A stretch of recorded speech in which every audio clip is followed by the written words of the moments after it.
दिनै Banargaon block committee बे block कमिटिनि बानजायनायाव मोनसे इन्टार प्राइमारि फुटबल टुर्नामेन्ट बेवहाय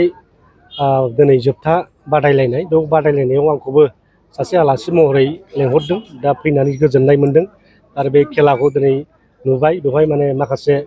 बायजोनिबो गेलेग्राफोर दङ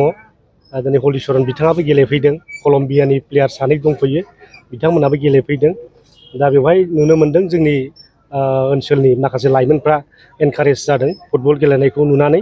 आरो बेबादिनो जों इन्टारनेशनेल आरो नेशनेल प्लेयारफोरजों गेलेफानो मोनोब्ला जोंनि इयुन जोलैफ्रा माखासे स्किलखौ सोलोंनो हायो निस्सय दिनैनि बे आफलागाव फोथाराव दिनै इन्टारनेशनेल प्लेयार दिनै आइएसएलआव गेलेग्रा प्लेयारफ्रा दिनै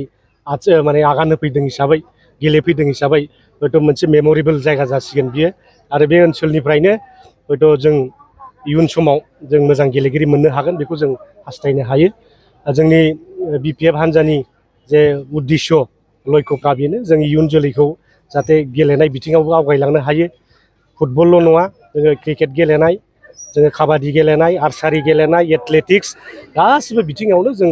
जोंनि इयुन जोलैखौ आवगायलांनो थाखाय जोङो साखाफारा जादों मैया जोङो इयुथनि मोनसे टिमा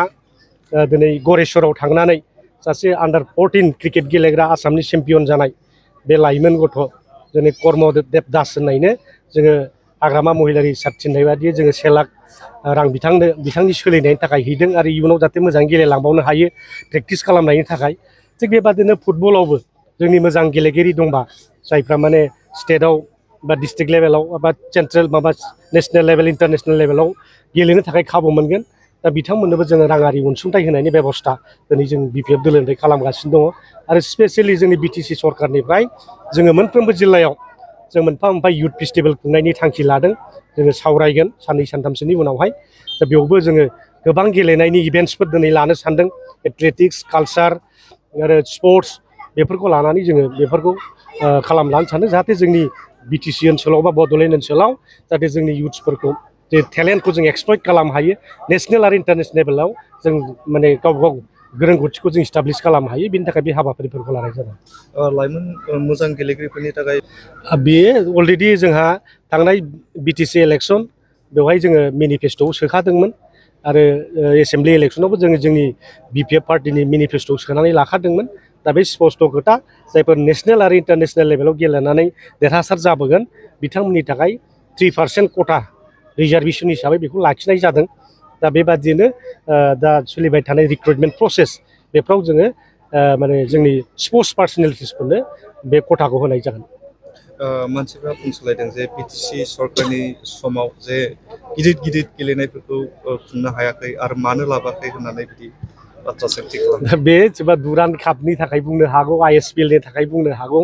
दा दुरान्ड कापआ जे बड'लेण्डआव जाबाय थानांगौ बे नङा बिथांमोना जायगा सोलाय खालामो मालाबा कलकातायाव खालामगोन मालाबा चेन्नाइआव खालामगोन दा देग्लाय माने कनसिकिउटिभलि माने 2 टाइम्स दिनै बड'लेण्डआव जाखांबाय ओंखायनो गुवाहाटियाव खुंहैदों बा जोङो 5 बोसोरनि उनाव जों लाबोफिननो हागोन दा अलिम्पिक खेलाखौ जेरेखम जायगा सोलाय खालामो नेशनेल गेम्सफोरखौ जेनेबा जायगा सोलाय खालामो दा दिनैहाय 2036 सनाव अलिम्पिक गेम्सआ इन्डियाआव जाफैनो नागिरदों माने 2030 सनाव कमनवेल्थ गेम्सआ जोंनि इन्डियाआव जाफैफिननो नागिरदों बेफोर मोनसे सर्सा जागासिनो दङ दा बिदिनो जायगा सोलाय जाबाय थागोन दा बेबादिनो दुरान्ड कापआ हयथ' 5 इयार्सनि उनाव जोंनाव फैगोन मालाबा नेशनेल गेम्सआ जोंनि बड'लेण्डआवनो खुंनानै हरनांगौ होननानैबो मोनसे अफार फैनो हागौ दा कमनवेल्थ गेम्सआव जोंनि बड'लेण्डआव 2-3सो खेला सालायनो हयथ' दैथायहरनो हागौ दा बेवहाय जों माखासे बेरेखा दोलोनि मानसिफ्रा जेखि बुङा मानो बे माने सिस्टेम थायो नियम थायो जायगा सोलाय खेलाखौ खालामबाय थायो देग्लाय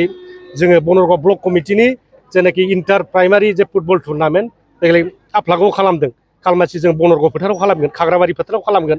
जों फिर खालमासि मागुरमारियाव खालामहैगोन फिर खालमासि जोङो माबायाव खालामहैगोन सुखानजराव खालामहैगोन जेराव मोजां